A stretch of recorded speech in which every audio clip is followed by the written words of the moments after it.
Human babies grow inside their mothers for 40 weeks, enclosed in a watery bag that expands as they do.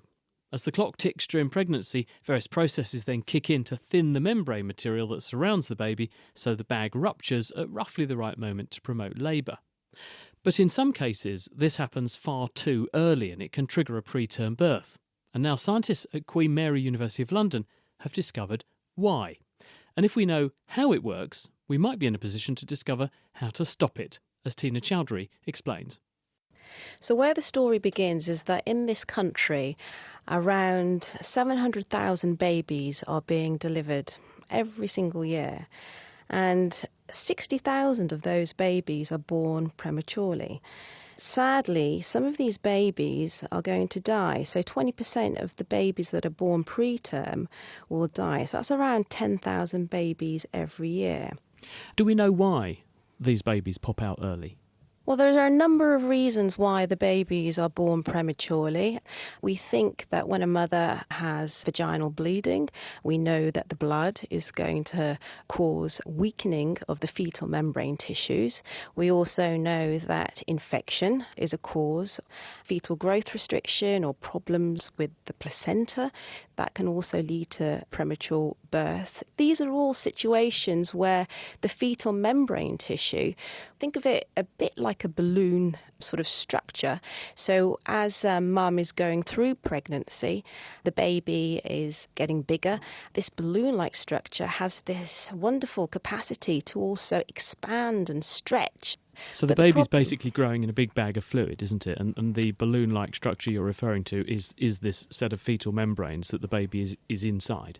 Yes, that's right. It's actually quite surprising and how clever this tissue is because the fetal membrane tissue has to pop at the right time. So normal pregnancy is 40 weeks gestation, but the organisation of the tissue has to break down at around 37 weeks gestation. And if it happens too early, less than 37 weeks, the fetal membrane tissue will tear or it will break or pop. Mum will go into contractions and she'll have to deliver the baby. How do you know this? Are you able to actually get pieces of this tissue in a dish so you can study them? Oh, we use real pieces of tissue. So all the fetal membrane tissues are coming from the mother's placenta, and we examine both the physiology and the mechanics of those tissues. And what are you learning when you do this?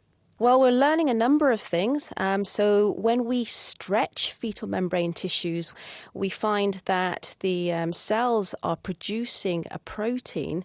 It's called connexin 43. And this protein is actually one of the bad guys. Connexin 43 upregulates a number of inflammatory molecules, which starts to break down the structure of the fetal membrane tissues. So those important stretchy molecules such as collagen and elastin begin to break down. Does this mean then that if you have some drugs that can arrest the rate at which the breakdown occurs, you could stop the membranes weakening prematurely and that would defer the onset of the rupture and potentially also therefore the prematurity? Absolutely. We've used an agent, a type of drug that can knock down connexin 43. So when we test the effect of this drug within our mechanical model system, what we find is that the drug antagonizes and slows down that inflammatory process.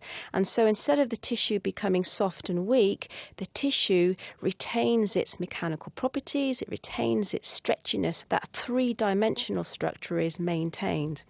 That presupposes, though, that you know who is going to have this problem and therefore in whom you should intervene to stop the rupture happening prematurely. But most of these cases present once the rupture's already happened, don't they? So have you got a way of knowing who's at risk? It's really difficult to know who's at risk. And so what we want to be able to do as a sort of starting point is really understand what are the factors that causes that weakening process, because if we understand that, then maybe we'll be able to develop some sort of therapeutic approach to slow down that process. So at this stage, is it fair to say then that you've got a mechanism here. You've understood what it is that appears to weaken and encourage the process of rupture in the membranes, but we're not at a stage yet where you could say, and here's a magic chemical that we could put on here which will actually stop this happening. You know, one of the difficulties with pregnant women is that if we were to give pregnant women drugs, it causes a lot of problems. And we have to be really, really careful about the type of approach that we're going to use to help a mother.